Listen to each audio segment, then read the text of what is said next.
Meet Bob. He is your average taxpayer, a totally normal dude. Recently, Bob discovered Facebook. And since Bob did VC philosophy, he now questions everything. Bob is very interested in how he knows things and is trying to determine if it's possible to have knowledge rather than belief.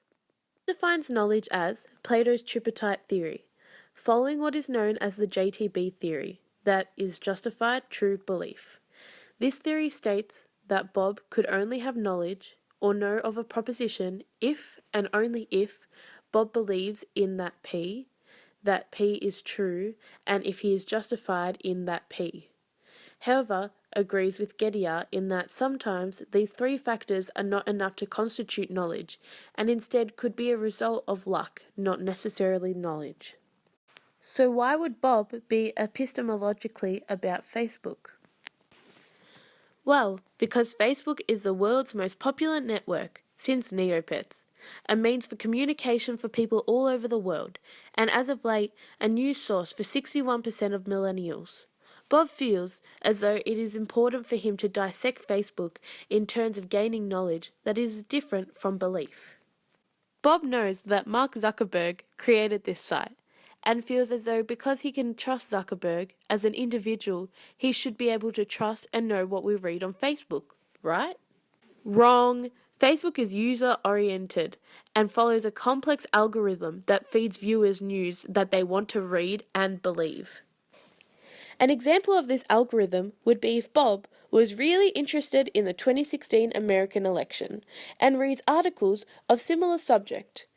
Facebook would acknowledge this and alter Bob's algorithms so that he could receive all news concerning the campaign. With the information that circulates in Bob's bubble of knowledge, he can never be sure of what he reads and if it's true or if it's just fake news.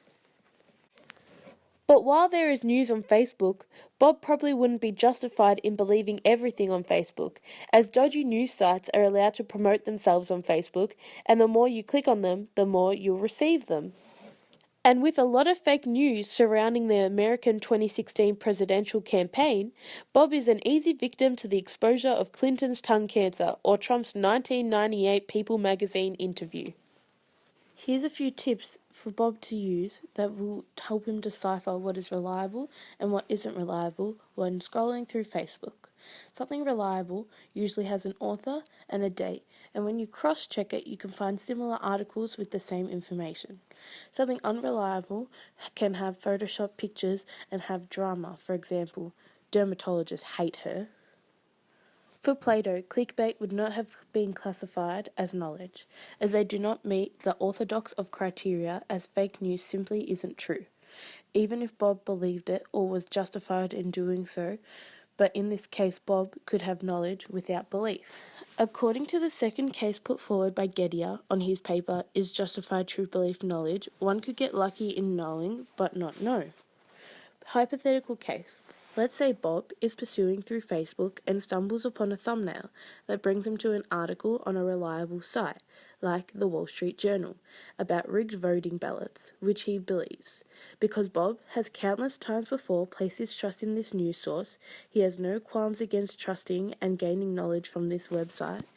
And back on his Facebook page, Bob proceeds to find an article on fake news site about chocolate being bad for you, which he quickly dismisses as false. He creates the proposition, P, either the voting ballots were rigged or chocolate is bad for you. In a turn of events, it turns out that voting ballots were in fact rigged, and doctors have just found out that chocolate speeds up cancer cells in your body. If these two conditions hold, then Bob does not know that P is true, even though 1. P is true, 2. Bob believes that P is true, and 3. Bob is justified in believing that P is true. Facebook is supremely up to date. However, your bubble of knowledge becomes limited due to Facebook's complex algorithms. You will probably be hearing the same things over and over. Fact. Facebook is filled with advertisements and articles that pose themselves as real. This dulls down the credibility as a reliable resource for knowledge. To know what to trust, follow the guide we gave to Bob. Be wary. Take everything you read with a grain of salt. Be aware that some sites are old and aim to entertain, not inform, and always be sure to cross-check. For reliable news sites, use websites like Google Scholar and Wall Street Journal, and keep away from American news, Disclose TV, InfoWars, and World Truth TV. So after Bob's Facebook introspection, he concludes that he can know without belief, as he thinks that knowledge and belief are two different aspects of his own mind. Also, Bob thinks that he can believe something without it being true, a needed factor of knowledge, basing belief on personal views and not overall truth.